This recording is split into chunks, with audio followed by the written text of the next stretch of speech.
de esas organizaciones. El sistema de observación de tareas críticas. No ir a observar si el trabajo se pone el casco, las gafas y las botas. Sí, pues sí, y hay que mirar lo que se les ponga. Pero ¿cuál es el control crítico que uno espera que el trabajador está haciendo?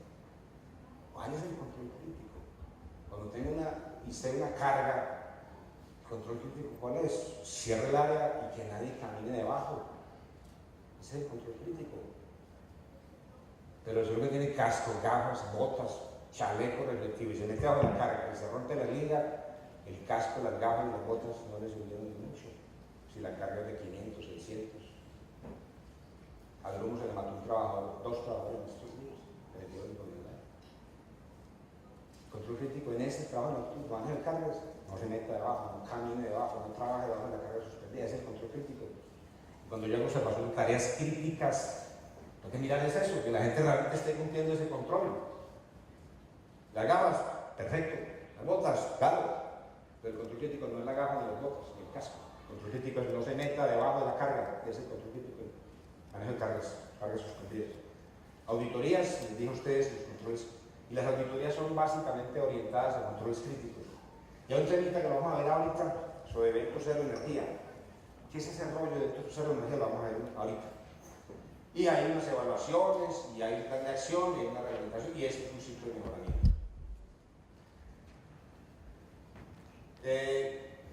Este quesito lo conocen ustedes, que no solamente funciona cuando uno empieza a explicar accidentes, sino también cuando uno empieza a explicar con las barreras básicamente, o las defensas, o los controles, uno los clasifica en 4 grandes grupos: controles organizacionales que están atrás, lejanos de la tarea, la supervisión, las herramientas, las características, estándares, especificaciones de la maquinaria, la instalación de las herramientas, y finalmente, y todas están en serie. Los ingenieros eléctricos manejamos 2 tipos de circuitos paralelos y circuitos en serie. Esto es un circuito en serie, donde todas trabajan mancomunada y solidariamente, donde todas están en serie blindando que este personaje no sea lesionado. Por eso aquí hay una señal de alto, porque pero usted, vamos a mirar antes de explicarles algo. Miremos esto. Aquí aparece el famoso AST con el que luchamos en los pisos de los talleres, y entonces uno se rasga los vestiduras porque es que el trabajador irresponsable, negligente, perezoso, todos los calificativos que uno le quiera dar al trabajador, justa o injustamente, entonces lo acusamos que es que el hombre no le está haciendo el AST. AST es análisis seguro del trabajo, en inglés es el JSA.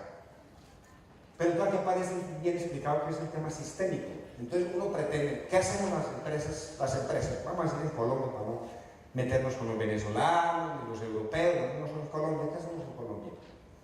En Colombia entonces aquí está el trabajador en los primeros 5 minutos, 10 minutos después de haber arrancado el turno. Entonces le damos un formulario que se llama el AST, un poco de casillas, y todas las empresas batallan, pelean cuál es el formato. En 32 años de Cerrejón yo vi cruzar formatos por mis narices todos los meses, echando la culpa que el problema es el formato. Y en Genova me está pasando lo mismo. Bueno, entonces se pretende que el trabajador en unos 5 minutos controle los riesgos. Equivocación. Le hablé de las 52 semanas del año. El AST, el análisis de riesgos, no arranca aquí. Arranca aquí en diciembre o en enero, en la primera semana, cuando estoy programando, planeando la semana 17, la semana 18. Ahí en esa pared yo reviso todos mis controles, mis riesgos. Pero yo estoy en una sala con aire acondicionado, con una Coca-Cola, café, relajado, no tengo polvo, no tengo calor. Y entonces yo allá tengo unos controles y los diseño, y vamos a trabajar en reparar el puente de kilómetro tal en la semana 17. Y entonces uno allá dice, listo, punto de anclaje a meses, trabajador entrenado, trabajador certificado, el examen médico, todas las arandelas que tiene la ley CERTO. La resolución, que no me la sé de memoria, usted la sabe. Todas esas arandelas las pone uno en esa primera semana, está planeando la semana 40. Y entonces usted listo, hizo toda su planeación del año y las estableció en una sala de reuniones y las guardó en su proceso, en su SAP o en usted, sistema computacional que usted maneje. Y entonces a usted se le van acercando el día de, la semana 17 está cerquita, entonces la semana 16, usted dice, bueno, listo, la próxima semana vamos a hacer tal, vamos a meter la gente en tal parte, en el espacio confinado tal, o en la altura tal, o en el hueco tal, ya lo que usted había planeado, ya esto está en la semana 16 de lo que va a ser en la 17. Entonces usted tiene que irse a la herramentería, o a la bodega, o al almacén, o a la herramienta, o a la grúa para verificar que los controles que usted dijo ya le llegaron, ya los tienen, ya no se le degeneraron, ya están ahí. Y entonces llegó la semana 17, 6 de la mañana, arranque de turno, y entonces aparece la charla de seguridad del trabajador, del supervisor, donde él está alrededor de su gente, recordando lo que van a hacer a partir de ese momento. Pero miren ustedes que el análisis de riesgos viene desde aquí.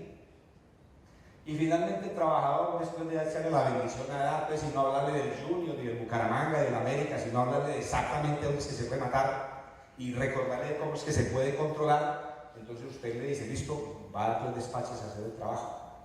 Pero el trabajador entonces aquí, es lo que encuentra son que la mancha de aceite, que el cordón de soldadura que está atravesado. Esos son los controles que yo espero que él me ayude. Esos son los 5 centavos para el peso que yo necesito, porque es que la mancha de aceite yo no la vi aquí. ¿O sí? Y resulta que es que ese día aquí en la charla de seguridad yo identifiqué que es que Juan Pérez no vino porque se le enfermó la esposa o por cualquier cosa que le pasó a Juan Pérez. Entonces yo identifiqué que el miércoles Juan no llegó y Juan era el operador de la grúa. Entonces usted tiene que decir, miércoles, ¿dónde está? No tengo a Juan. Ese Juan Pérez, usted pensaba aquí en la semana número 1 que lo iba a tener. Y entonces aquí es donde usted tiene que empezar a resolver cosas. Pero el ACT no es de este señor nomás. El ACT es sistémico. Es un sistema que asegura todo el proceso, donde estamos todos pringados, como decíamos cuando estábamos en la escuela o en el colegio. Todos estamos montados, donde todos estamos invitados a participar del festín, donde el análisis de riesgos es sistémico, donde yo cierro acá con este personaje, no lo cierro. Miren ustedes que aquí tienen numeritos, 2, 3, 4 y 5, y entonces después este mismo personaje tiene que ir a hacer observaciones de las tareas, de los controles críticos, para asegurarse que estos personajes sí estén aplicando los controles críticos que usted diseñó, se esforzó a lo largo de 16 semanas anteriores. La observación de tareas críticas, usted cierra el proceso aquí. Y tú usted cuenta 1, 2, 3, 4 y 5. El 80% son de la administración. Y solamente una partecita es de este caballero. Pero pretendemos que en 10 minutos este caballero me resuelve lo que yo no fui capaz de hacer acá. Esto es sistémico. Esto es un sistema. Y entonces todos los resultados de esto yo se los entrego a alguien, a un planeador, a algún analista, que los analice, los verifique, los procese, y entonces definamos qué acciones vamos a tomar. Aquí hay ingenieros industriales, ¿cierto? ¿O no? ¿Sí o no? Aquí no, en Bucaramanga no desayunamos, ¿qué hablan? ¿Hay ingenieros industriales aquí o no hay? Sí, somos industriales, bueno, somos profesionales, estamos estudiando, ¿cierto? Entonces hay que hablar que llama el proceso P de la P, H, B, A. Este es el famoso PHA. Entonces aquí dice, bueno, listo, vamos a actuar con base en los hallazgos que este caballero hizo y que este caballero analizó. Entonces usted actúa sobre los procedimientos, usted tiene que encontrar que los procedimientos suyos sirven para 3 tiras. Es que la gente está haciendo cosas porque es que no tiene los procedimientos adecuados. Pero es que no lo diseña este señor. Seguramente participa con usted acá en el diseño, pero es que usted es el que tiene que liderar los procesos de análisis, de establecer procedimientos. Y las herramientas no las compran estos señores, las compra usted. Entonces usted dice, no, es que estos caballeros están aquí haciendo trampas, atajos, porque es que las herramientas mías no sirven, porque es que las guardas de la pulidora no sirven, o porque es que el arnés está roto. Entonces usted tiene que mirar sus herramientas y las condiciones del área de trabajo. Y estos locos de pronto limpiaron el aceite, pero a los 10 minutos volvió el aceite por allá donde ellos van a parar. Y usted va a encontrar, ¿dónde está el doctor Piedrahita? Aquí no está.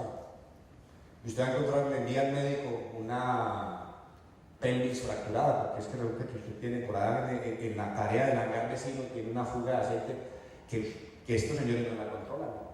Porque si ellos se dedican a controlar la fuga de aceite del hangar vecino, entonces no le hacen la tarea para que usted le están pagando el día de hoy. Esas cosas usted las tiene que mirar por acá. Y personal, entonces así métase con estos señores. Y entonces, pero es que no están entrenados. Ah, pero ¿quién los entrena? ¿Quién diseña los procesos de entrenamiento? De pronto recursos humanos, de pronto usted, de pronto su jefe. Pero no los diseña este señor. A lo mejor él se los pide. Y usted se cansa muchas veces de hacer delete de los correos del Consejo Colombiano de Seguridad o la ARE o de Positiva, votando para que le ofrecen entrenamiento, y uno dice, nada, estoy ocupado. A usted le están coqueteando nada para que lo van a entrenar. Ese no es el deseo de estos muchachos. Y de pronto hay un problema de competencias. Y hay un problema de aquí ya se mete aquí, un problema de negligencia, de pereza, de flojera. Entonces uno encuentra en los descargos, procesos disciplinarios, y lo encuentro, no estoy pregonando que los procesos disciplinarios no se hagan. Cuando no tiene un trabajo negligente hay que hacerlos. Pero una manera de la gente aprende es de que rendirle cuenta, que la gente rinda cuentas. Entonces usted, los procesos disciplinarios normalmente, el supervisor, así como el profesional de seguridad solamente tiene la ley en el bolsillo como único argumento para gestionar, entonces de pronto el supervisor el único argumento que tiene es el reglamento interno de trabajo. Entonces el supervisor, como aquí hubo un lesionado en una cosa, ya van a descargar a este muchacho. Y usted se le olvida que para acá, para atrás, usted es responsable de muchas cosas que usted no hizo, que usted omitió. Por eso ahora volvemos a hablar sobre el queso. Miren ustedes las barreras. ¿Dónde está el trabajador? Aquí. ¿Dónde está usted? Aquí, aquí y aquí. Esto es sistémico. La entropía. Aquí ingenieros mecánicos. ¿Quiénes son mecánicos? Aquí ingenieros mecánicos. No hay. Ingeniero mecánico. ¿Usted sabe qué es eso, cierto? Bueno. Cuando yo introduje ese término en Cerrejón, entonces la gente se le abrieron los ojos, loco de qué va a hablar. La octava, la vida. ¿De qué es la entropía? La entropía. La entropía. Los sistemas tienden a buscar su estado más probable, buscan su nivel más estable que tiende a ser el más caótico. ¿Qué pasa cuando usted deja a su abuela que murió y la casa de la abuela quedó abandonada? ¿Qué le pasa a la casa sola? Se deteriora. Eso se deteriora por la ley de la entropía. Es la segunda ley de la termodinámica definida como el progreso para la destrucción o el desorden inherente a todo sistema. Es el grado de desorden de los procesos. Una forma de medir el caos, en términos simples, significa que todo empeora, que todo se arruina irreversiblemente. La entropía es la tendencia natural de los sistemas a caer en un estado de desorden. Todos los sistemas no vivos tienden al desorden, se les deja aislados, si se les deja aislados como la casa de la abuela, con el tiempo perderán todo movimiento, se degeneran convirtiéndose en una masa inerte. La entropía de un sistema es el desgaste que presenta por el transcurso del tiempo o por el funcionamiento del mismo. Doctor, ¿estamos? En la tercera ley de la termodinámica, ¿cierto? Los sistemas y los procesos deben tener rigurosos esquemas de control, por eso nos pagan. Por eso, porque los sistemas se deterioran, porque se degradan, se desgastan, por eso nos pagan, por eso se hace el mantenimiento de las máquinas, por eso hay profesionales de seguridad industrial, por eso hay médicos, por eso hay el examen médico anual,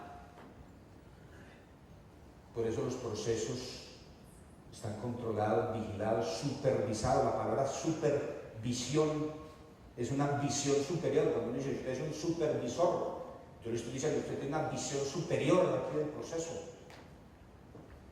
Y entonces yo necesito meterle esquemas de control y mecanismos de revisión, reelaboración y cambio permanente para evitar que desaparezcan en el tiempo. Entonces ya entendida la ley de la termodinámica, qué es lo que esa ley hace en nuestros procesos.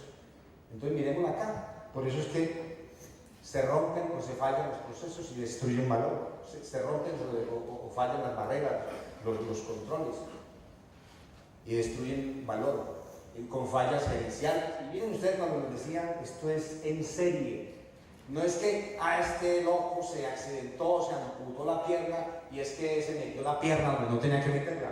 No, es que hay 3 barreras que también fueron penetradas. Y cuando usted hace la investigación del accidente, usted perdió el año si usted solamente se limitó a mirar la última barrera y usted se olvidó que aquí para atrás hay cosas que usted obvió, que no hizo a tiempo, que no trabajó, que no implementó, que no trabajó, que no pagó.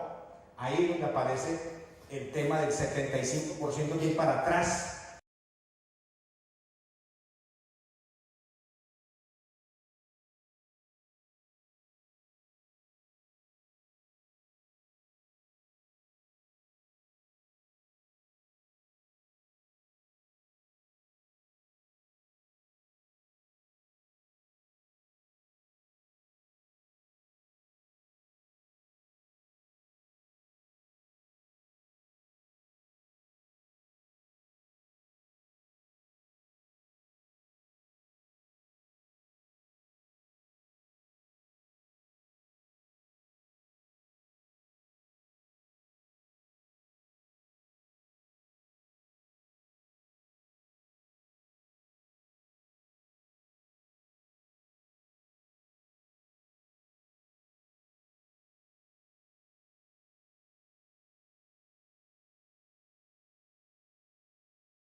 los trabaja la empresa, identificación de personas riesgosas y un proceso de comunicaciones efectivas, afectivas y oportunas.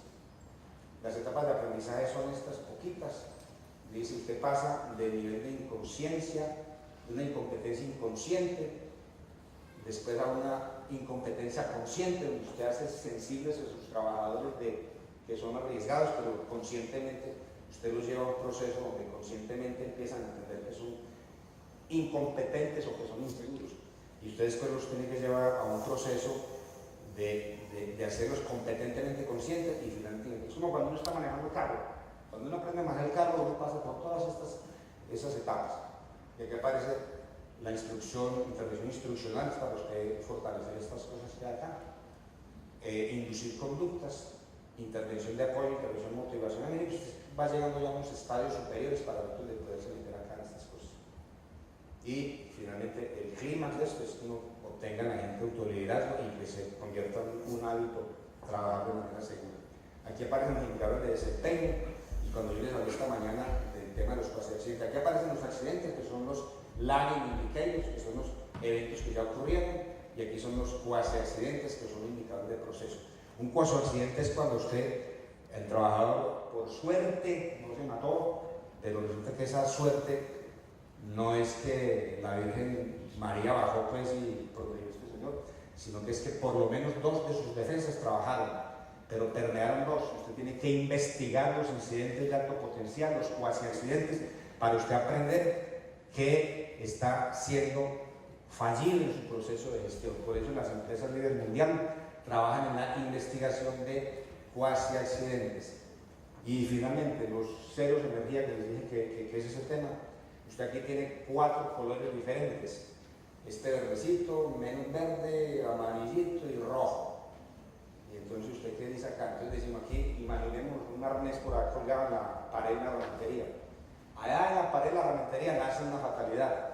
Lo repito, en la pared de la rametería nace la fatalidad. Entonces aquí resulta que allá al trabajador a las 7 de la mañana le entregaron un arnés defectuoso allá. Y entonces ese caballero va caminando con el arnés, inicia su ingreso al punto más alto con un arnés defectuoso que debe haber sido observado por el herramientero, que no tiene las competencias para revisarlo. Y... corto. Bueno, cerrando.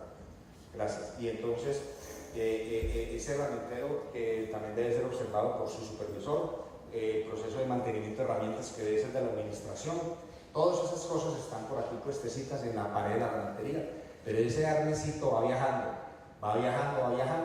el trabajador se pone el arnés defectuoso, se sube, no hizo análisis de riesgos, se sube una parte donde no hay puntos de anclaje y entonces alguien además observa que está a 15 metros de altura o a 12 y resulta que no está ni siquiera anclado o no lo tiene o lo tiene de adorno, porque también nos gusta mucho adornar el piso del taller con cosas para que pase el analista de seguridad que no tengo, pero es que el arnés puestecito en el pecho no trabaja, eso trabaja cuando está enganchado a un punto de anclaje.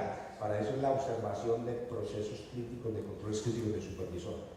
Y entonces aquí, hasta aquí no ha pasado nada, por eso aquí no ha habido liberación de energía hasta este punto, aquí no ha habido nada lesionado, pero aquí en este escenario, cuando yo observo un trabajador que está allá en altura, trabajando sin el arnés o con el arnés que no lo está usando, ese se llama un evento cero energía porque aún no se ha liberado energía suficiente para que este caballero se caiga allá. Entonces, los eventos que yo observo que están violando controles críticos, pero que no han generado lesiones ni pérdidas ni liberación de energía, son eventos cero de energía que las empresas clase mundial investigan para encontrar los huequitos que tiene el queso suizo hacia atrás. No solamente esperan el accidente para investigan esos eventos cero energía para efectos de tomar controles y correctivos. Y aquí finalmente es que el trabajador se cayó, por fortuna no le pasó nada, pero ya es un incidente serio porque el hombre se cayó allá. Y aquí sí es que el personaje se cayó y murió. Aquí no hay mucho que hacer más que comprar un ataúd y ponerle la cara a los abogados, pues. Esto se llama entonces los eventos, condiciones peligrosas de alto riesgo, de alto potencial, y aquí les decía, estos son los eventos de energía, los que se van identificando.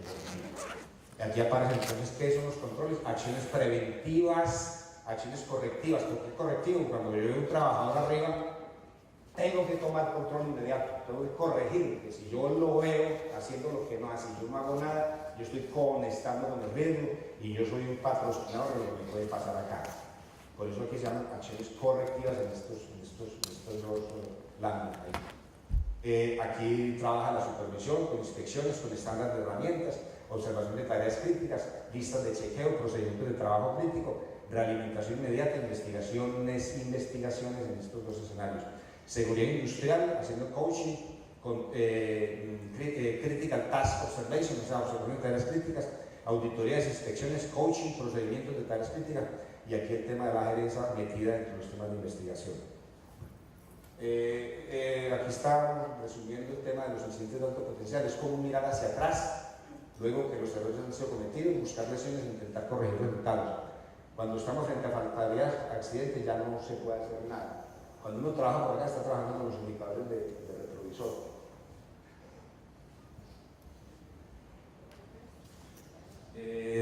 Y aquí dice que los indicadores de liderazgo requieren que las organizaciones cambien de mentalidad y que dejen de pensar en eventos pasados únicamente y que empiecen a agregarle valor a sus organizaciones.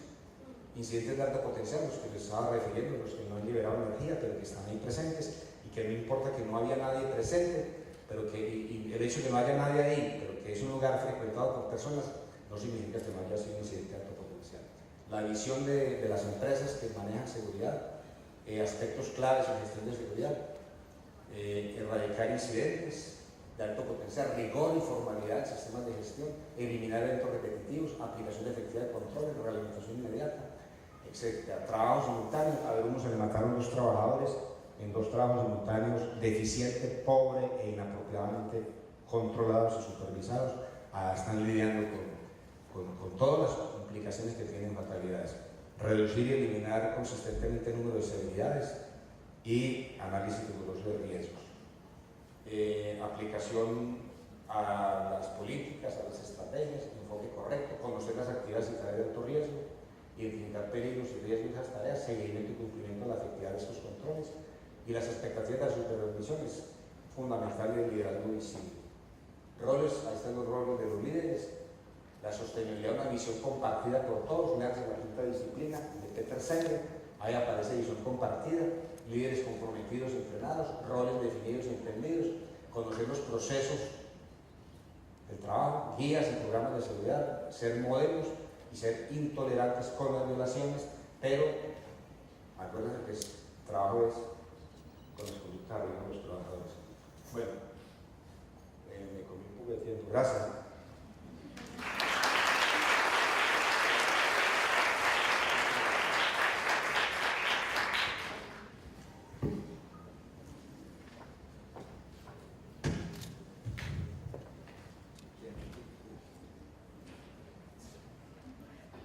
Seguimos con el doctor Jordan Rodríguez Ruiz con su presentación ERI, una nueva herramienta para evaluar la exposición a factores de riesgo de desórdenes musculoesqueléticos.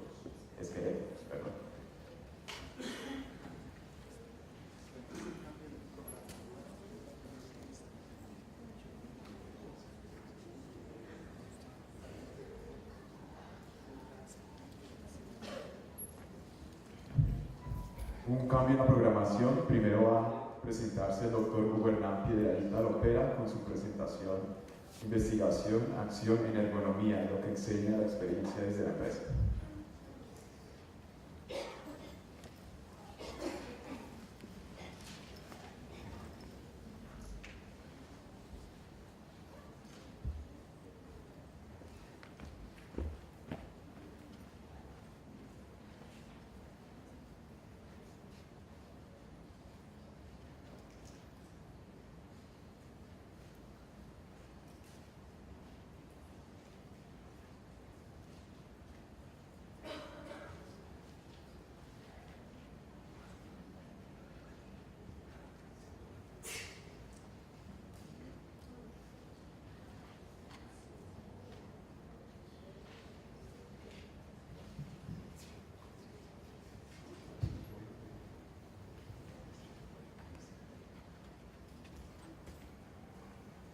Muy buenos días. El objetivo de compartir esta experiencia es tratar de hacer un acercamiento entre lo que es la experiencia práctica que ocurre todos los días en la empresa y lo que es la academia, porque parecería que en ocasiones hay alguna disociación de lo que ocurre y lo que aquí entiendo que hay estudiantes de lo que en la teoría se dice y lo que en la realidad ocurre. La investigación en el campo de la salud en el trabajo no es una competencia exclusiva de la academia. La investigación realmente tiene algún sentido cuando tiene alguna aplicación práctica en el sector industrial o en el sector productivo. Lo que les quiero compartir entonces en esta mañana es algunas experiencias prácticas de investigación que se hace dentro de la empresa, por supuesto con el apoyo de la academia. Pero la conclusión grande, para hacer un resumen de lo que les voy a compartir, es que sí se puede hacer investigación, que la investigación es muy importante cuando tiene una aplicación práctica y cuando te puede producir realmente un efecto beneficioso para el trabajador o para los trabajadores. Entonces vamos a volver a hablar de lo que compartí yo ayer, de la problemática de problemas musculoesqueléticos. Parte de estas experiencias que les voy a compartir ahora son todas enfocadas, o la mayoría de ellas, a la prevención de problemas musculoesqueléticos en el sitio de trabajo, y nuevamente el marco de referencia es la empresa en la que yo trabajo, que es Carbones del Cerrejón. Este es un resumen de las 6 experiencias. Voy a tratar de ser muy breve porque creo que aquí el mensaje más importante es qué fue lo que hicimos, cómo lo hicimos y cuál es esa aplicación práctica de que sí es posible hacer investigación-acción en la empresa. Les voy a compartir lo primero un resumen para poder entender el contexto, cuál es el tema de la movilidad laboral que ocurre en Cerrejón. Ayer lo anuncié cuando hablamos de desórdenes musculoesqueléticos. Y luego les voy a mostrar una serie de estudios, uno que hicimos de vibración cuerpo entero por golpes de impacto cuando una pala alimenta un camión. El segundo, el tema de mujeres, cómo el tema de mujeres es un tema tan importante en el sector productivo, igual que los estudios antropométricos y qué aplicación práctica tiene un estudio antropométrico cuando en este caso lo usamos en una comunidad indígena. Vamos a hablar del estudio de usabilidad, ejercicios de usabilidad, cuando ayer los que estuvieron acá en el auditorio estuvimos viendo la calidad de este videobeam. Ese es tema de usabilidad, ¿cierto? Todos nos dimos cuenta que tuvo un videobeam de deficiente calidad y seguramente los que estaban atrás no alcanzamos a entender cosa diferente de lo que está ocurriendo esta mañana cuando ya nos cambiaron y estamos usando un videobeam de la calidad que tenemos hoy. Ese se llama usabilidad y es como ustedes usuarios interactuamos con la tecnología. Ayer no fue regular, hoy seguramente nos está yendo muy bien. Entonces vamos a entender para una aplicación práctica de seguridad en la cabina de un operador minero cuál es ese estudio de usabilidad. Y 2 comentarios finales, el de la cronobiología de los turnos de trabajo, tema complejísimo de cómo se puede adaptar un ser humano a trabajar turnos día-noche. Entonces algún estudio, una experiencia práctica que tuvimos, y finalmente una metodología para valorar condiciones económicas desfavorables. Eso es entonces lo que les voy a compartir esta mañana de manera muy breve, algunos de los estudios que hicimos. El primer comentario, que es el resumen de lo que planteamos ayer, de qué se enferman las trabajadoras y los trabajadores de Cerrejón. Lo repetimos muchas veces anoche o ayer al final de la tarde en la presentación de problemas musculoesqueléticos. Este es el problema que hay en Cerrejón, que probablemente es muy parecido al problema que existe en el mundo entero. Los problemas musculoesqueléticos son la primera causa de morbilidad en Cerrejón y son probablemente la primera causa de morbilidad en el mundo y son probablemente la primera causa de morbilidad en Colombia.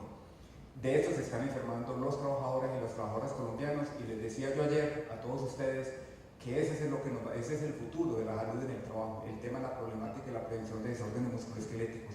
Complejísimo, y a propósito de la reflexión que yo hacía ayer, de que el tema es que por mucho que trabajemos dentro de la empresa, siempre va a ser insuficiente si no sacamos un pie afuera y miramos lo que ocurre fuera del sitio de trabajo del empleado o de la empleada. Ese es el mensaje, o el mensaje más importante que transmití ayer, de pensar fuera del sitio de trabajo para intervenir problemas tan complejos como la problemática de salud musculoesquelética de los trabajadores.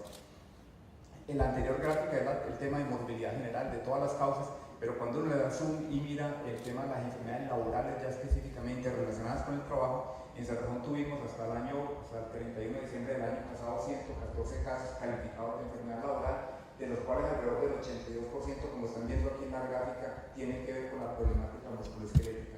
Casos confirmados de enfermedad laboral.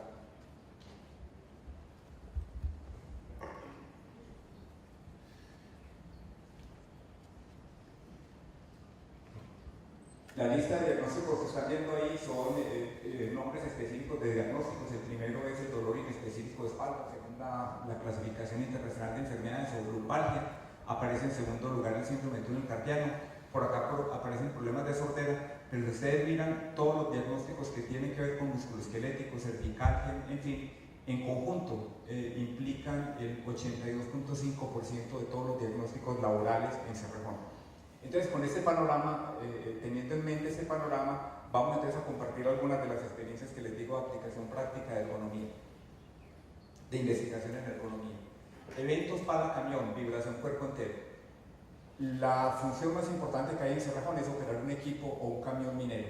Esta es la cabina o la oficina de un operador en un camión. Ustedes se imaginan la dimensión y el tamaño que tiene un camión. Un camión puede estar costando, lo mencionaba ya anoche, entre 8 o 9 millones de dólares.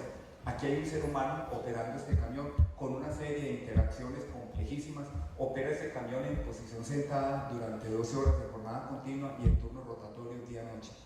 Pero el asunto es que este camión es alimentado por una pala que en ocasiones con 4 o 5 paladas se llena el camión y el camión tiene capacidad de 320 toneladas. Quiere decir que cada descarga de una pala pueden ser 80 o 90 toneladas. Este señor está en su oficina sentado y por lo menos unas 25 o 30 veces al día él siente un impacto por la descarga de la pala al camión. En Cerrejón cada año hacemos alrededor de 12.5 millones de pases de una pala a un camión. Escuchen el dato, 12.5 millones de veces al año una pala está alimentando un camión descargándole alrededor de 80 toneladas. La mayoría de las veces de los 12.5 millones de toneladas son perfectos y no ocurre nada, pero en ocasiones alrededor de 30 de los 12.5 millones son fallidos, y fallidos quiere decir que esta pala golpea la tolva. Fallido quiere decir que en el material que está alimentando hay una roca sobre tamaño de 9 o de 10 toneladas, y cuando eso ocurre genera un impacto y genera una vibración por impacto sobre la cabina del operador. Y en ocasiones, lamentablemente, hemos tenido trabajadores que se han lesionado y que seriamente se han lesionado. Para prevenir eso, entonces, diseñamos una investigación para tratar de entender cuál era realmente el impacto que estaba generando, por aceleración por impacto, que estaba generando la descarga de ese material rocoso de diferente forma a la pala del camión. Hicimos un análisis, como siempre debe ser, un análisis integral de todas las posibles causas ambientales, de las personas, organizacionales, de máquinas, equipos y procedimientos, todos enfocados a identificar realmente cuál era la causa de esos eventos para el camión. E hicimos un análisis estadístico de los eventos, cuáles eran los eventos que realmente habían ocurrido. Para eso tomamos un ejercicio de 7 años e identificamos que los eventos para camión, 93 eventos habían sido eventos específicos de para camión, otros por otras causas, y cuando cogimos los 23 de para camión en los últimos 7 años, identificamos que un porcentaje de ellos eran simplemente que la pala golpeaba el camión, y en otros era que era una roca sobre tamaño la que descargaba y estaba golpeando el camión.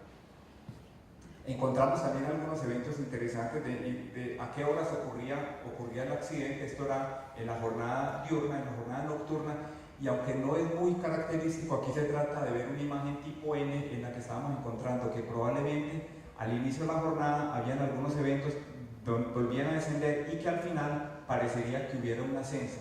Podría eso estar asociado de pronto con la fatiga, que quizás al final de la jornada el trabajador ya fatigado adopta una postura más relajada, y eso podría favorecer que el accidente fuera mayor o que se manifestara de una manera diferente en el trabajador.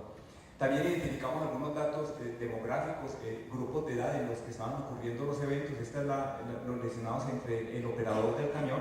También encontramos una medio curva N en donde las personas mayores parecería que tuvieran eventos mayores que las personas más jóvenes, igual con otro tipo de operadores. Al final, ¿qué fue lo que hicimos? ¿Cuál fue el experimento? Entonces, este experimento se hizo primero con la Universidad Javeriana, posteriormente lo hicimos con la Universidad de Washington en Estados Unidos, y lo que hicimos fue que hicimos una simulación. Entonces, en vez de poner a un operador para descargar el camión, colocamos un maniquí. Este maniquí lo usan en Cerrejón, o lo usamos en Cerrejón para el tema de entrenamiento en las brigadas de emergencia, e hicimos un modelaje, pero miren, solamente para subir el maniquí hubo que hacer toda una parafernalia, llevarlo al grupo de emergencia para poder subir al maniquí y colocarlo y sentarlo allá en el camión. Y todas las pruebas que hicimos las hicimos con el maniquí, un maniquí que pesa alrededor de 80 kilos, creo que es el peso del maniquí. Bajo esa condición de simulación, este es un ejercicio simulado en la empresa, vuelvo y les digo, lo que les quiero compartir es que sí se puede hacer investigación en la empresa, que hay que hacerlo obviamente con el rigor científico y académico, pero la empresa debe ser un excelente receptor de investigación. Entonces muchas de las teorías que les están contando a ustedes en la universidad, en la academia, sí es posible hacerlo y eso es lo que yo vengo aquí a contarles. Al final, lo que hicimos entonces fue un ejercicio de simulación, medimos diferentes impactos, descargamos algunas rocas en diferentes puntos del camión y la gran conclusión, pues porque el estudio obviamente, parte de esto fue publicado en un paper que apareció en una revista holandesa hace unos 14 meses, pero parte del estudio lo que encontramos fue el gran resumen. Aquí están los diferentes tipos de material, arenoso, rocoso, el rocoso cuando se descarga en la parte delantera, cuando se descarga en la mitad del camión, y el rocoso cuando se descarga en la parte de atrás. Y aquí están simplemente los RMS de aceleración, tanto en los tres diferentes ejes. Lo importante acá es entender, y ustedes podrán ver, que cuando se descarga en la parte delantera del camión, el impacto por aceleración siempre es mayor. Entonces alguien dirá, pues bueno, toda esa vuelta que hicieron, subir ese maniquí para darse cuenta de eso, sí, porque eso simplemente puede modificar el procedimiento y cambiar el procedimiento puede evitar muchos de los accidentes. Hay algunos de ellos que lamentablemente no tienen que ver y son difícilmente controlables por la operación, pero de alguna manera esto significó un cambio en el procedimiento que se estaba haciendo del cargue del camión. Y eso de alguna manera contundentemente puede implicar una reducción de accidentes de trabajo en nuestros operadores. Para eso se hace este tema de investigación y obviamente lo hicimos con toda la rigurosidad científica que hay. Posteriormente se hizo un ejercicio con una estudiante del Politécnico Colombiano, una ingeniera. Estamos en proceso de publicar en una revista indexada el ejercicio porque realmente es un ejercicio interesante, porque de vibración hay muchísima investigación en el mundo, pero poca investigación hay sobre la vibración por impactos. Entonces este es un buen ejercicio o una buena aproximación de entender un poco el fenómeno de la aceleración por impacto. Esta es la primera experiencia que les quería compartir del tema de la investigación de golpes para camión. La segunda experiencia tiene que ver con el tema de mujeres estilo Cerrejón. Ustedes vieron el camión y vieron la pala. Seguramente no todos los que no han tenido la oportunidad de ir a una operación minera no se imaginan la dimensión de lo que son estos equipos. Pero hay que entender y hay que verlo para saber de lo que se trata. A mí en lo personal me da miedo subirme a un camión de eso. Nosotros tenemos mujeres operadoras, guajiras, que operan camión y que operan pala, y además de que lo operan, lo hacen perfecto, lo hacen muy bien. De hecho, en el ranking de las mejores operadoras de pala tenemos mujeres, y tenemos mujeres operando camión. La pregunta es qué pasa con las condiciones de seguridad y trabajo en ellas, ¿cierto? Porque realmente es complejo. Entonces lo que hicimos simplemente fue una encuesta que la aplicamos a 72 operadoras de camión para entender un poco sus características sociales, demográficas y de salud y vida en el trabajo. Eso también es investigación-acción, porque cuando uno encuentra elementos y se da cuenta de que sí es posible encontrar y mejorar las condiciones de trabajo para ellas, podemos asegurar que cada vez vamos a tener más mujeres operando camiones de manera segura y saludable en Cerrejón. Entonces, estos son unos datos demográficos iniciales. Alrededor de 8 de cada 100 empleados son mujeres en la parte, total de mujeres en la operación 491, 8 de cada 100 son mujeres. Podría ser poco, obviamente, pero para una operación minera que eminentemente es masculina, tradicionalmente masculina, decir que 8 de cada 100, la verdad que es importante, sobre todo cuando estamos hablando de actividades que son de tipo operativo. Entonces vuelvo y les digo, la idea es que las mujeres trabajen más, que hagan labores dignas y que tengamos la certeza de que sus condiciones de salud y seguridad van a ser respetadas. Acá está la distribución por áreas operativas, donde están ellas trabajando, las 154 que están en áreas operativas. Este estudio no lo hemos publicado todavía, están en proceso de publicarse. Aquí hay algunos datos demográficos de las mujeres, 26 años en promedio, 2.7 años de antigüedad, 2.7 años en el cargo actual, y el nivel educativo es 2.4 en una escala de 1 a 4, o sea, la mayoría de ellas probablemente con nivel de bachillerato. El estado civil, y aquí algunos datos de la distribución de las encuestadas por cargos. Y aquí les preguntamos la percepción de ellas frente a las condiciones de riesgos de seguridad y salud en el trabajo. Entonces se identificaron como factores de riesgo el ruido, la exposición a sustancias químicas, la vibración, la jornadas extensas de trabajo. El trabajo repetitivo, trabajo monótono, difícil acceso a los servicios sanitarios y trabajo por turnos. Entre las condiciones de salud y las condiciones de trabajo identificaban jornadas extensas, sustancias químicas, polvo y otros factores de riesgo. Cuando uno les pregunta,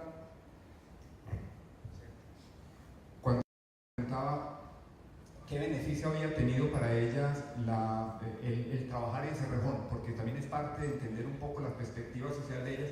Mire lo que nos decían: mejoramiento económico, muchas de ellas son cabeza de familia, lo cual es muy importante; crecimiento personal, ayuda a la familia, mejoramiento de sus condiciones de vida, mejoramiento social y mejoramiento o desarrollo profesional.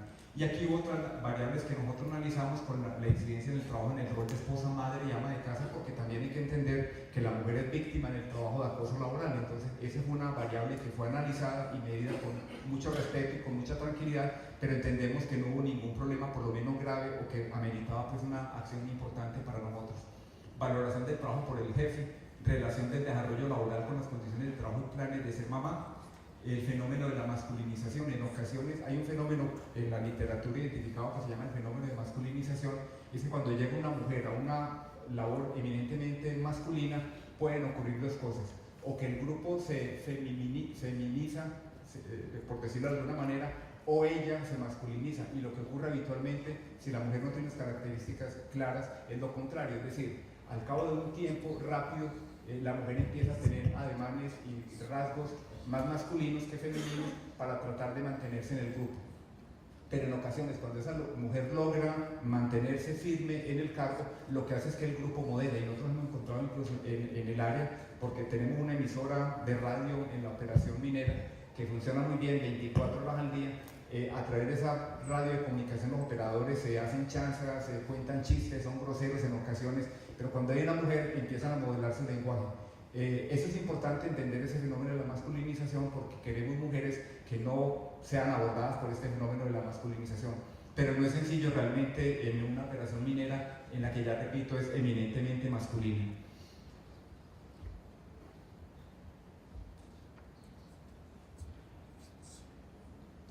La comunidad indígena más grande de Colombia es la comunidad Guayú, y Cerrejón está alrededor de la comunidad Guayú. Hoy alrededor del 3.4% de los trabajadores de Cerrejón son indígenas Guayú, pero en el imaginario de muchos de los directivos es que el Guayú es de baja talla, que el Guayú es perezoso, que el Guayú no entiende bien las instrucciones.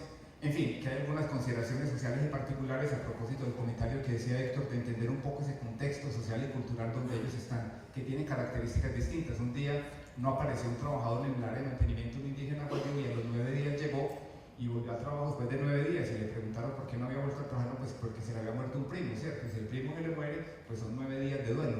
Entonces, eso pues no fue recientemente, pero es una característica social y cultural que, si uno no entiende y la empresa no está preparada para eso, obviamente va a generar algún choque cultural. Hay que manejarlo.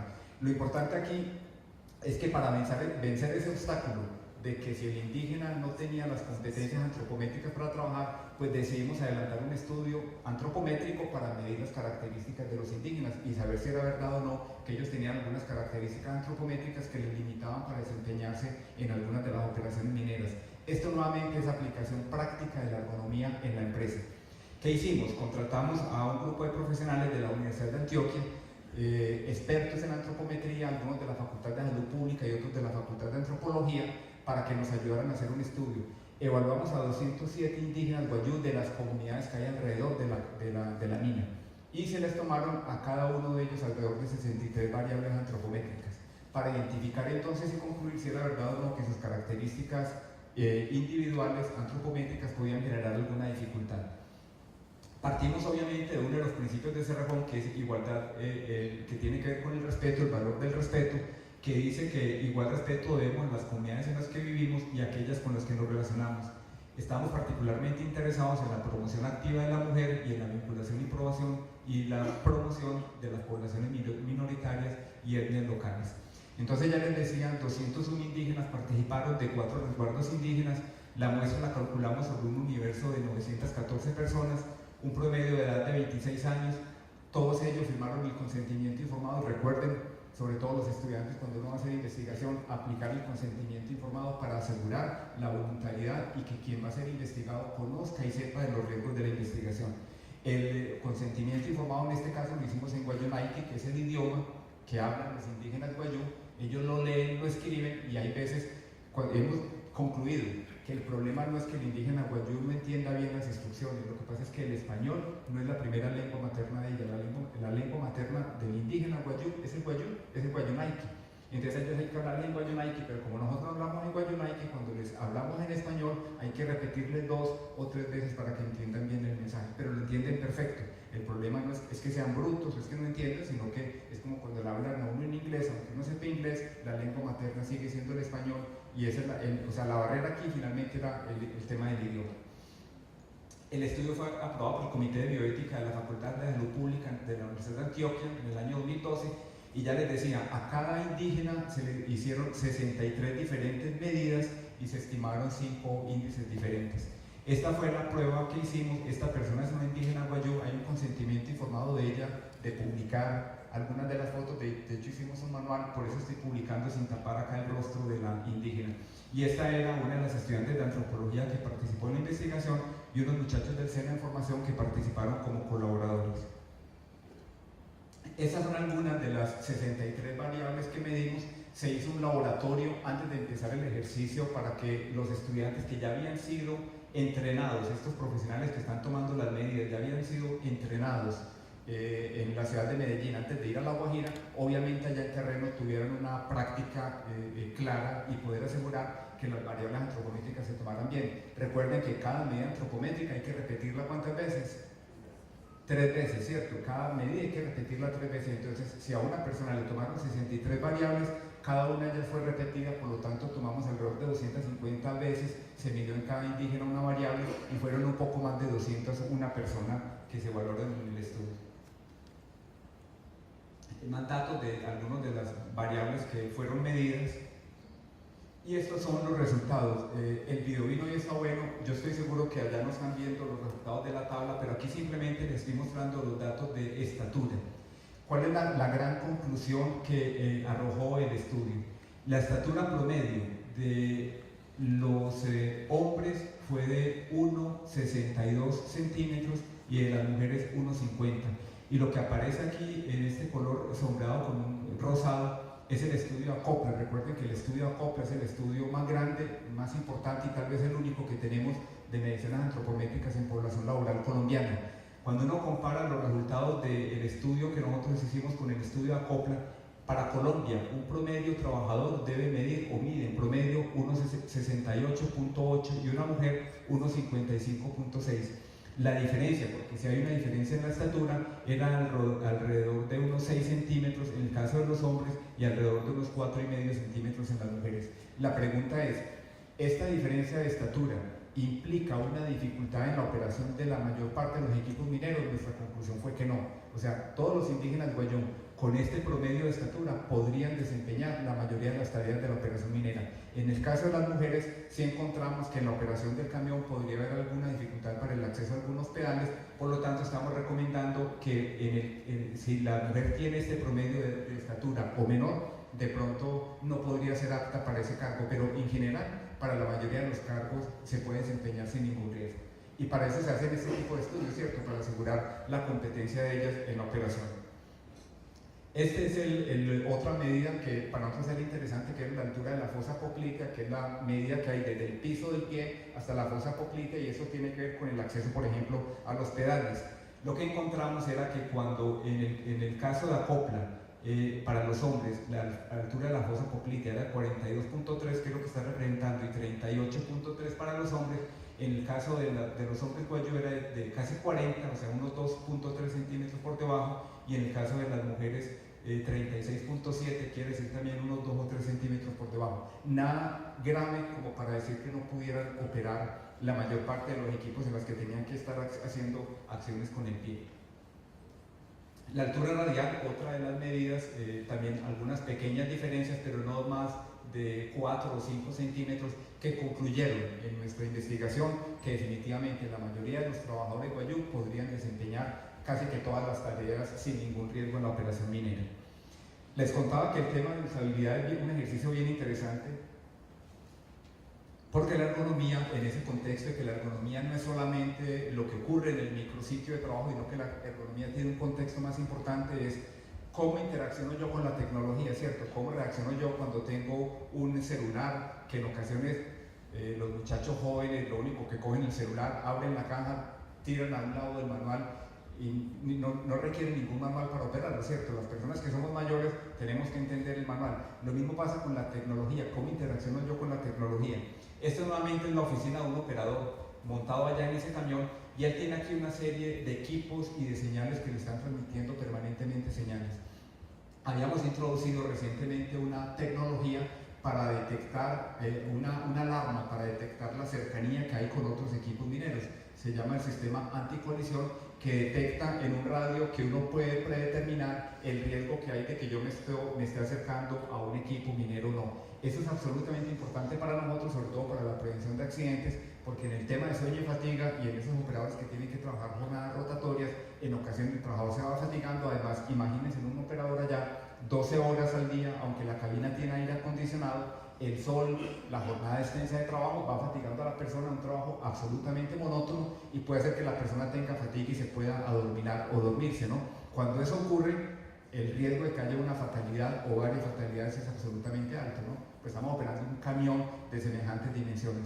Entonces, el sistema anticolisión lo que pretende es detectar oportunamente que haya otro camión y que yo me alerte. Entonces, el sistema lo que hace es que genera una alarma sonora que, si yo me estoy adorminando, pues obviamente yo puedo reaccionar y evitar un accidente.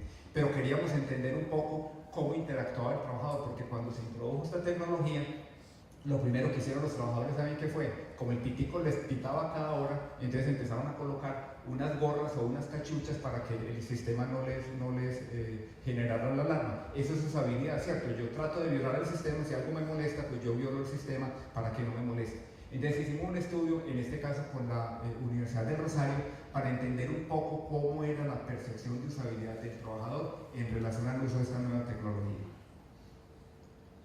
Aquí estaban algunos de los medios de comunicación o de equipos que tiene el operador en su cabina. Este era el sistema anticolisión que estábamos queriendo verificar, pero el trabajador permanentemente, aunque él está operando y mirando hacia el frente para identificar todos los riesgos y desplazándose de un sitio hacia la pala o otro sitio hacia donde él tiene que botar el material que está cargando, tiene diferentes parámetros de un sistema donde le están dando las órdenes permanentemente para ir de un sitio a otro, un radio de comunicación, o varios radios de comunicación con la que se comunica con el supervisor, con el radio de la compañía. Todos estos elementos generan una complejidad en la operación del camión, o sea, no es solamente estar ahí operando, sino que estar interactuando con una serie de señales. Y queríamos verificar cuál era la percepción que tenía básicamente el sistema anticolisión. Lo que hicimos entonces fue identificar cuál era la percepción que él tenía de las diferentes señales al iniciar el ciclo, durante el tránsito a la pala, cuando estaba cargando, cuando esperaba el descargue, durante el tránsito, en el ascenso al descargue y en el descargue. Y aquí estábamos viendo la percepción que él tenía, o sea, qué tanto en él las señales estaban despertando alguna alerta o alguna alarma. Y habían algunos que, por supuesto, eran realmente muy importantes. Por ejemplo, la visión de la vía, obviamente, como ustedes ven, era el que generaba la máxima atención, pero el que nos estaba interesando a nosotros, que era el sistema anticolisión, no era tan bien visto por los trabajadores, o sea, era ocultado probablemente por las otras, por la atención que le estaba permanentemente poniendo a los otros parámetros. La percepción de variables de seguridad de los trabajadores participantes en el estudio, que fueron 18, y eran trabajadores experimentados todos, que fueron los dos criterios que incluimos, que fueran con más de 5 años de experiencia. Aquí está la distribución de la atención requerida según la actividad. Como están viendo, habían algunas, por ejemplo, la visión en la vía, la mirada en la vía, que es lo que aparece con la franja azul, era lo que en los diferentes ciclos de la operación estaba funcionando de manera más apropiada. Pero ya les digo que el parámetro del sistema anticolisión tenía la percepción o la menor percepción del trabajador o la menor atención del trabajador en las diferentes tareas que él estaba teniendo. La conclusión o las conclusiones que hicimos del estudio, de un estudio de usabilidad, nos permitieron identificar lo siguiente. Cuando una señal se presenta como molesta y ellos identificaban que la anticolisión era una señal molesta, que les generaba dificultad, que ese pito no los dejaba vivir en paz durante toda la jornada laboral. Cuando una señal se presenta como molesta, pierde utilidad y se convierte en una señal que deja de ser entendida por el trabajador. Yo ya no la vuelvo a mirar porque si eso me pita todo el día, pues igual no me va a funcionar. Un fenómeno que afecta especialmente el proceso de conducción es la producción de falsas alarmas. Entonces, obviamente, si el sistema anticolisión estaba generando falsas alarmas, estaba generando mayor dificultad. Eso nos permitió a que cada vez se identificara y se fortaleciera mucho más ese sistema y que únicamente pitara cuando realmente tenía que pitar. En acercamientos permanentes donde no iba a haber anticolisión, podíamos evitar que la alarma pitara, generando menos incomodidad en el operador. El sistema anticolisión produce constantemente advertencias, reduciendo la confianza en el sistema, lo que implica tomar información de otras fuentes para garantizar el desarrollo efectivo de las maniobras requeridas. Si eso me genera pito permanentemente, yo le pierdo el sentido completo a la alarma. La presencia de diferentes fuentes sonoras produce un efecto de enmascaramiento de las señales auditivas provenientes del sistema anticolisión y del sistema de despacho del CTD, como se llama allá en Cerrejón. Esto puede ayudar, no lo hicimos, pero puede ayudar que uno puede poner que el pito que está generando entre en una frecuencia. Ustedes saben que aunque los decibeles sean los mismos, uno puede hacer que el pito entre en una frecuencia, en unos hercios diferentes, lo cual podría ser percibido de una manera diferente por el operador. Los trabajadores manifiestan molestia por la presencia elevada de ruido. Este se presenta por la frecuencia de señales de advertencia y por los continuos intercambios de información complementaria a la operación. Y a propósito de esto, ya les decía que tenemos una emisora que funciona 24 horas del día, que el trabajador la tiene dentro del camión y que además nos decían ahora, Héctor, al inicio de la mañana, que el trabajador guajiro es muy auditivo y a ellos les gusta escuchar música y lo usan a alto volumen. Entonces, en ocasiones es el radio y el sonido de la emisora, de la transmisión que está haciendo la emisora, la que enmascara los otros ruidos que son los que nosotros necesitamos identificar que el trabajador esté atento. Hay que buscar un equilibrio entre ambos para que puedan seguir escuchando su música a volumen moderado, pero que no enmascare las señales de alerta que nosotros estamos buscando. Al final, la señal sonora del sistema anticolisiones es muy próxima a la frecuencia de las señales sonoras que envía el CTD, lo cual genera confusión y requiere un proceso de discriminación para precisar la fuente donde viene. Este es un ejemplo nuevamente de la aplicación práctica de ergonomía, en este caso de un ejercicio de usabilidad aplicado únicamente a 18 operadores, pero que nos permitió hacer algunas mejoras importantes en un sistema tan clave para la operación de seguridad de la compañía, que era el sistema anticolisión. Ya voy a terminar, dos experiencias finales prácticas del tema de la cronobiología de los turnos de trabajo. Ya les decía, en la operación minera, en el mundo en general, se trabajan siempre en jornadas continuas de 12 horas, o sea, jornadas completas de 24 horas y habitualmente los turnos son de 12 horas. Así trabajamos en Cerrejón. Este es los accidentes de trabajo que han ocurrido por sueño y fatiga entre el año 2007 y 2014 en Cerrejón. 64 accidentes asociados en los que tenemos alguna certeza que han estado asociados a sueño y fatiga. Esta es una gráfica del libro, esto es lo que dice la literatura y esto es lo que ocurre en la práctica. Por lo menos el 75% de todos los accidentes por sueño y fatiga ocurren entre las 2 y las 5 de la mañana. Obviamente es, como ustedes bien saben, donde están deprimidas todas las variables biológicas del cuerpo por el ciclo normal cronobiológico. La presión arterial, la temperatura, el pulso desciende y por lo tanto cualquier ser humano está más propenso a tener menos atención y los accidentes pueden ser mucho mayores. Eso es lo que dice la literatura y esto lo confirmamos nosotros en nuestra experiencia práctica en Cerrejón. La mayor parte de los accidentes ocurren en la zona de fatiga, que es en la madrugada.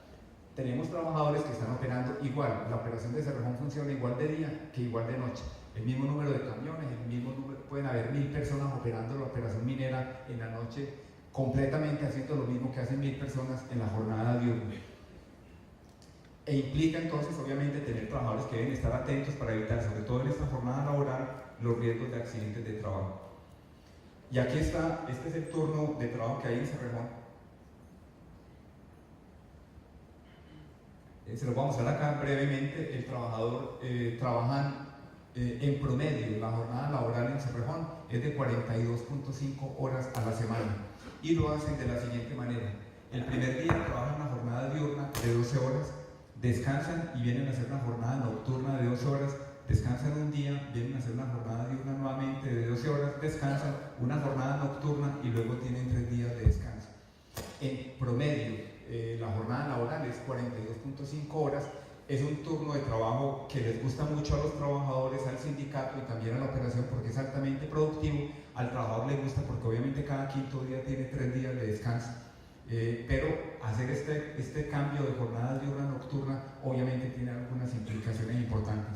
Cuando cogimos los accidentes de trabajo y los miramos en qué día de este turno se accidentan los trabajadores, miren lo curioso, casi que la mitad de todos los accidentes de trabajo ocurren en el primer turno nocturno. Quiere decir que es aquí donde están ocurriendo, por lo menos uno de cada 2 accidentes por sueño y fatiga ocurren acá. Probablemente la explicación es la siguiente: el trabajador sale acá de su turno nocturno, tiene 3 días de descanso donde él se dedica, lo que hablábamos anoche, a la lúdica creativa. Lamentablemente por algunas condiciones culturales de La Guajira, algunos de ellos se dedican a desordenar un poco su vida, el consumo de bebidas alcohólicas, etc. Llegan a hacer su primer día diurno y en el primer nocturno, cuando deberían prepararse de manera adecuada, dormir bastante, hacer una siesta, quedarse en su casa ese día, el día diurno, cuando van a hacer esta primera noche, hacen todo lo contrario, se levantan temprano, hacen diligencias personales, no hacen siesta y a las 4 o 5 de la tarde se van a trabajar a Cerrejón. ¿Qué ocurre? A la 1 de la madrugada, por lo menos que llevan ya casi que 20 horas de estar despiertos y están listos para accidentarse. Por eso probablemente están acá ocurriendo la mayoría, al menos en el caso nuestro, la mitad de los accidentes por sueño y fatiga. Aquí encontramos algunos datos demográficos, igual que el promedio de edad de los que se accidentaban era de 32 años de edad y que la experiencia promedio era de 7 años. Entendiendo que cuando uno mira la tasa de accidentalidad eran los muchachos jóvenes los que más se accidentaban. Y bien curioso eso, ¿no? Porque uno pensaría que la persona mayor es la que tiene más problemas de sueño, pero se accidentan más los muchachos jóvenes porque probablemente son los que tienen un desorden de alguna manera más en usar bien su tiempo libre. Entonces el joven dice, no, pero es que a mí no me vayan a poner a hacer siesta el día anterior porque yo soy deportista, yo no tengo ningún problema, yo soy una persona muy sana, y ese muchacho o esa muchacha son los que se están accidentando o los que tienen la tasa de accidentalidad por sueño y fatiga más alta. ¿Qué fue lo que hicimos entonces? ¿Cuál fue la investigación que hicimos? Hicimos un estudio, conformamos un equipo de alrededor de 20 personas expertos en diferentes campos de la operación y con ellos establecimos una metodología de proyecto e identificamos unas variables, 21 variables, para tratar de asociar y para determinar realmente si el turno de trabajo era un turno conveniente o si deberíamos pensar en turnos de trabajo diferentes. Identificamos unas categorías para cada una de esas variables, cogimos un modelo de las ciencias financieras viejo de estos 2 autores, pero que es excelente para categorizar el peso de una variable contra otra, el modelo de Dim and Nirlich del año 1965. Analizamos pareadamente cada categoría, identificamos los posibles turnos a analizar, de manera pareada valoramos los turnos y al final, con un método que sigue siendo muy bueno, no tan cuantitativo, pero que sí cualitativamente puede ayudarnos, el método de los expertos, el método Delphi, valoramos y determinamos la importancia que tenía este turno de trabajo. Estas son las variables, aquí están las 21 variables de los turnos de trabajo que analizamos. Como pueden ver, algunas de ellas son variables de tipo operacional, por ejemplo, las condiciones de trabajo, el costo de transporte, el ausentismo, variables psicosociales como la aceptación del turno de trabajo, el tiempo de conmutación, que es una variable muy importante, porque uno piensa que el trabajador opera solamente 12 horas, mentiras, el trabajador está operando 12 horas, pero ¿dónde vive el trabajador? Muchos de nuestros trabajadores guajiros viven en Riohacha o viven tan al sur como en Valledupar y pueden tardar hasta 2 horas para llegar a la mina. Entonces quiere decir que además de que yo los pongo a trabajar 12 horas, están 2 horas antes y 2 horas después en el trabajo, montados en un bus. Entonces, además de que la vibración cuerpo entero, todos ustedes saben que está clásicamente asociado con problemas musculoesqueléticos, especialmente en espalda baja. Para el tema de sueño y fatiga, tenemos un trabajador que solamente relacionado con el trabajo tiene 16 horas de exposición porque está por fuera del sitio de trabajo. Algunos dirán que sí, que duermen en el bus, que el bus es confortable, pero la verdad que la calidad del sueño en un bus no es lo mismo que cuando se puede hacer en una cama con condiciones apropiadas. Y las variables del turno eran los diferentes turnos que teníamos. Aquí están señaladas algunas de ellas que pudimos de tener alguna forma de objetivizarlas, de cuantificarlas realmente.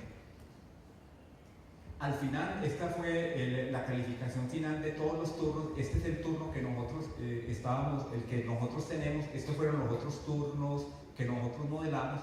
Encontramos que si nosotros lográramos un turno donde el trabajador pudiera pernoctar en la mina y eliminar el tiempo de conmutación, sería un turno que podría ser el mejor en el orden de riesgo para evitar accidentes de fatiga. Y al final, el peor de todos los turnos sea pensar en turnos de 8 horas. Ustedes estarán pensando, ¿y por qué no trabajan en la minería 8 horas?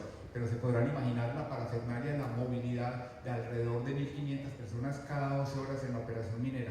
Realmente desde la perspectiva práctica es muy poco útil y aquí había que analizar desde la perspectiva operacional la conveniencia de un turno de trabajo de este tipo. Acá se modelaron varios turnos y obviamente si a mí me dicen cuál es el mejor para evitar que hayan accidentes por la noche en la operación minera es eliminen el turno de la noche, ¿cierto? Se acaba el problema. El punto es que si lo eliminamos, entonces de una vez eliminan a muchísimos, incluyendo al que hizo la propuesta, ¿cierto? Y obviamente hay que mantener el trabajo. Pero mentira, en la operación minera del mundo se trabajan jornadas continuas, 24 horas rotatorias, y el riesgo de la jornada nocturna sigue siendo un fantasma permanente en la operación minera. Este estudio, parte del estudio de usabilidad de la Universidad de Rosario, el de cronobiología, están publicadas en revistas, porque si quieren acceder, obviamente las memorias están y seguramente abajo vieron algunas de las referencias que tenemos. Para terminar, una experiencia muy sencilla, esta es muy propio de Cerrejón, una metodología para identificar el riesgo ergonómico, si es que de alguna manera se podría llamar riesgo ergonómico. Nosotros estamos hablando del riesgo de condiciones ergonómicas desfavorables. Hay varias dificultades para hacerlo, hay muchísimos métodos en el mundo, creo que en unos minuticos vamos a conocer otro método, pero ahorita vamos a buscar un método muy sencillo para identificar. Creo que ayer les hablé, nosotros en Cerrejón estamos conformados por grupos de exposición similar, quiere decir trabajadores que realicen las mismas tareas, utilizan las mismas herramientas, siguen los mismos procedimientos y en consecuencia uno espera o asume que están expuestos a la misma condición de riesgo. Entonces, para determinar de alguna manera cuál era ese riesgo, por lo menos en el grupo de exposición similar, y mirándolo acá más desde la perspectiva microergonómica, identificamos 4 variables: postura, fuerza, movimiento y vibración. Identificamos el periodo de trabajo más representativo, tenemos 97 Gs, o sea que la tarea era bastante importante, tuvimos varios fisioterapeutas para identificar el riesgo.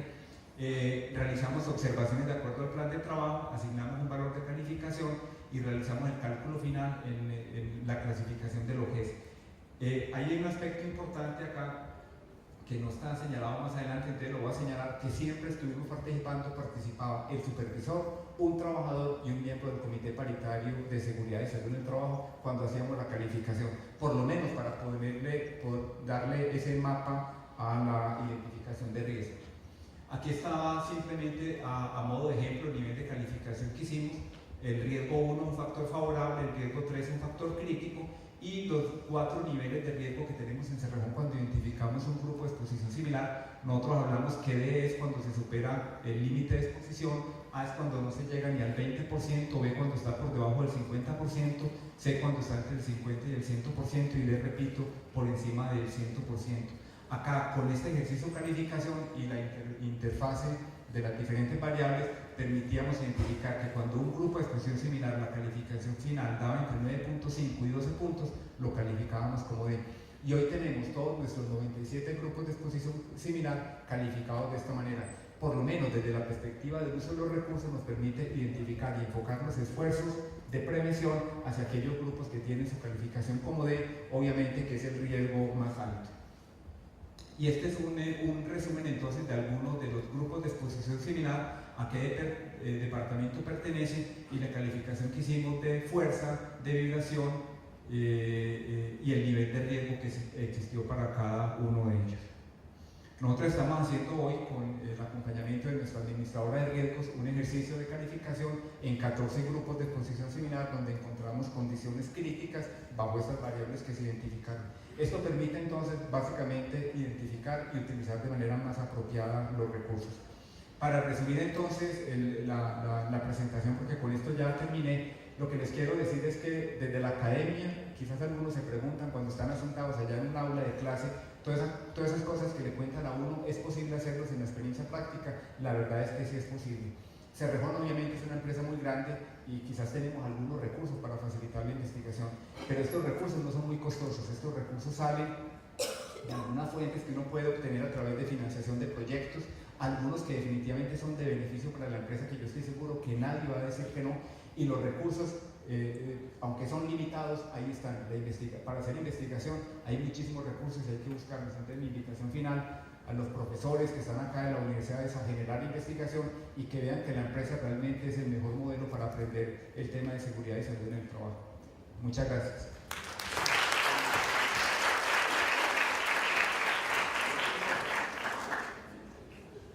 A continuación vamos a proceder a realizar preguntas, no solo de la segunda presentación del doctor Piedradita, sino de la primera también del doctor Icapiel.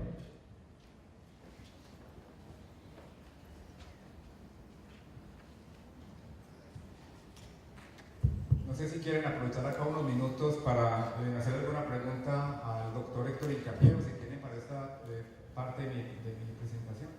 Adelante. El estudio que hicieron ¿Con? el DUBI Con el maniquí. ¿qué realizado práctico o qué cambios los procesos generó? Sí, lo que les decía ahora, lo que les dije es que al final, después de toda esa parafernalia, que fue complicadísima hacer esa investigación, y además de que eso quedó publicado en una revista científica para quien quiera seguir estudiando el tema de la vibración por impacto, porque es diferente la vibración que uno mide, los expertos acá, los ingenieros, cuando uno mide un camión durante una jornada, pero medir la aceleración por impacto tiene unas particularidades, porque el impacto cuando cae la carga sobre la tolva, eso puede ser 1,5 segundos o 2 segundos. Medir realmente el impacto por aceleración ahí y el posible riesgo en la salud humana es bien complicado y realmente sobre eso no hay mucha investigación. Pero la pregunta tuya y tu respuesta concreta es: el procedimiento de carne cambió en Cerrejón. Eso fue lo primero. Y lo segundo es que le dijimos a la operación, eso no se ha logrado 100%, es que en la medida en que la voladura se haga mejor y logremos que el material quede mejor fragmentado, hay menor riesgo, porque si la voladura queda mal y quedan rocas sobre tamaño, no hay duda que el trabajador se va a lesionar. Ahora bien, cuando hay una pala alimentando un camión y hay rocas sobre tamaño, hay un procedimiento que dice: señor, como ese material está así, el operador bájese del camión, alimente el camión sin el operador y luego el operador se sube. Ese es el procedimiento, ese es el deber ser y así lo seguimos. Sin embargo, en la práctica, y aquí hay muchos ingenieros que saben qué es lo primero, la producción, ¿cierto? Entonces, no, tranquilo, hágale pasito, pero mientras el trabajador se baja y se vuelve y se sube, en fin, es una situación compleja, pero en conclusión es: el procedimiento lo cambiamos, y en segundo lugar estamos mejorando el tema de la fragmentación del material para que haya menos rocas en el frente donde se está explotando. Doctor, haciendo una similitud entre las dos conferencias, supongo que una de las estrategias, digamos, a mejorar es hacer, digamos, la interdisciplinaridad y hacer el análisis del riesgo de esa posibilidad de eventos, ¿cierto? O sea, lo que dijo el profesor y lo que dice usted, un estudio que ya está comprobado, pero de todas maneras tenemos que minimizar el riesgo. Esa interdisciplinaridad como medida, digamos, de solución, ¿se propone o se ha propuesto ya? Sí, definitivamente. O sea, hay diferentes funciones en Cerrejón específicamente. Está el área que maneja el doctor Hugo Piedradita, el área que maneja la gente de seguridad industrial. Todos estos estudios están interrelacionados y conllevan a controles. Por ejemplo, él en la presentación hace referencia al tema del tiempo de conmutación del trabajador, de su casa al trabajo, donde eso genera una cantidad de controles o un reforzamiento de los controles actuales, por ejemplo, mayor supervisión o unas pausas activas a lo largo del turno nocturno o unas tiendas de reposo donde el trabajador en la noche puede encontrar café, agua aromática, algún tipo de cosas. Inclusive el tema de la presencia de la emisora obedece a mantener alerta el operador.